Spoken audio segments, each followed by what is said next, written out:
Hey everyone, so this video is about how to install Windows 11 on your Windows 10 computer when you have a non-conforming processor. So let's go ahead and get started here. First, what you want to do is go ahead and check for your system updates. So in your search bar or in your settings, either way, go to check for updates.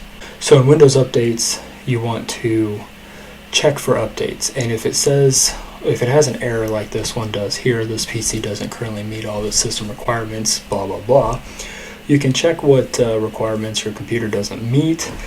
If your computer doesn't meet the processor and TPM restrictions or requirements, then we'll go ahead and proceed with this video. If your processor doesn't meet the speed or your RAM doesn't meet the criteria or anything like that, I would suggest not moving forward, but it is your call. So moving forward, you'll check your Health PC app if you want, and then you'll go to a web browser of your choice. Go ahead and search for Windows 11 download. You then want to go to Microsoft's website, download Windows 11. And this is the site that you should see.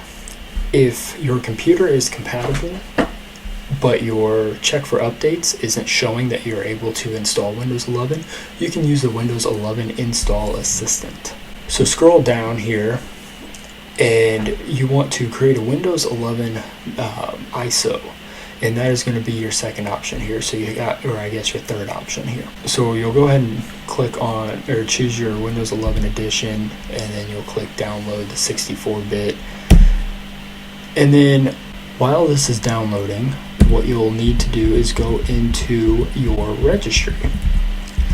So what you'll do is type in regedit or search for registry editor. And this is the screen you should get. You'll want to navigate to computer, HKey local machine /system /setup/mo setup. Next, you'll want to right click, go to new, and then dword 32-bit value. Now this is important. You want to make sure that you have everything spelled correctly, and you will name this allow upgrades with unsupported TPMO CPU. Once you have that correct, you'll double click on it, and you'll enter in value data the number 1 and make sure the base is hexadecimal. You'll click OK and exit out. Now go into File Explorer.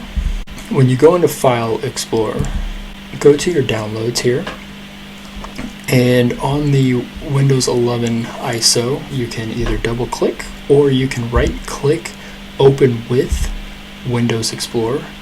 Double clicking or opening with Windows Explorer will both bring you to this page here. You'll go ahead with your setup.exe or executable. You'll double click on it, and this is what you'll see. This is you'll go from install Windows 11, you'll click next. You'll see restarting Windows 11 setup. And then you'll see this license with all the terms and all that good stuff. You'll click accept. You'll get your updates. And then when it's done checking for updates, you're going to see this warning. This warning is very important. It says that the computer does not meet the minimum requirements for running Windows 11. Now basically what this is saying is that when you go forward with this, your computer, well, first off, Microsoft won't be liable for any damage to your computer or any compatibility issues. Also, there's a possibility that you may not get feature updates. There's a possibility you may not get security updates. So moving forward with this can be potentially a huge risk. Now, if you are too scared to move forward, you can click back. If you think this is an error, you can click refresh. But to go ahead and install Windows 11 on your with your non-compatible CPU or TPM version, you'll go ahead and click the accept button. So now it goes through its checks. Everything should be good to go. Once it's done with all of its checks, it'll install, and when you log in, you'll see your new home screen. If you have any questions, comments, or concerns, leave them down below. As always, thank you for watching. Be sure to like, subscribe, even share my videos. Thank you.